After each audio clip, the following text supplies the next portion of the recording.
Kas sinu stiil või riietus on sulle elus uksi avanud? Kindlasti, ma arvan. Näiteks üks roheline ülikond, mis ma ostsin teie käest. See Loro Piano oma. Hästi eriline roheline. Ma olen Itaalias Brunello Cucinelli poes. Nad tulid minu see on Loro Piano, jah.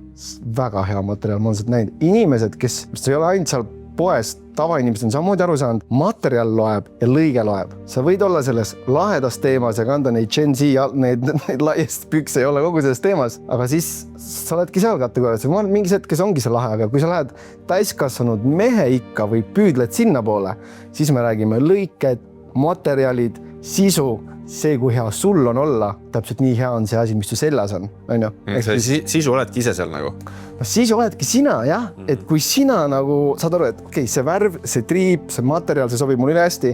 Ükskõik, kus ma lähen kokku saama, inimesed tunnevad nagu seda jõudu. Ta ei ole vahet, kas mul on mingi 100 000 käekell või ei. Ta tunneb, et see mees on enesekindel selles, kuidas ta on riides ja selles, kuidas ta räägib ja tema olemuses. See on see, mille peal üldse ehitatakse asju lõpuks. Keegi vaata su CV-tana, kõik vaatavad, mis iseloomuga sa oled, mis põhimõtted sul on, kuidas sa liigud läbi maailma.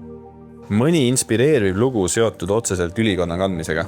Ma olen Roomas, kuskil päris heas hotellis, üksinda söön õhtusööki. Kõrval istuvad paarikene, siuke vanem paarikene, mees-naine. Noh, siuksed, midagi ei oska öelda nende kohta. Lõpuks tuli välja, et need on seal riigis kõige suuremad kinnisvara inimesed. Ja neile jäi silma see, kui stiilselt ma olen riides ja kuidas ma ennast üleval pean. Nad ise lähenesid mulle, nemad, see on ka Itaalia, nemad hindasid maitset, kvaliteeti, stilistikat. See oli oluline nende jaoks, sest see on see elu, kus nad on kogu aeg olnud.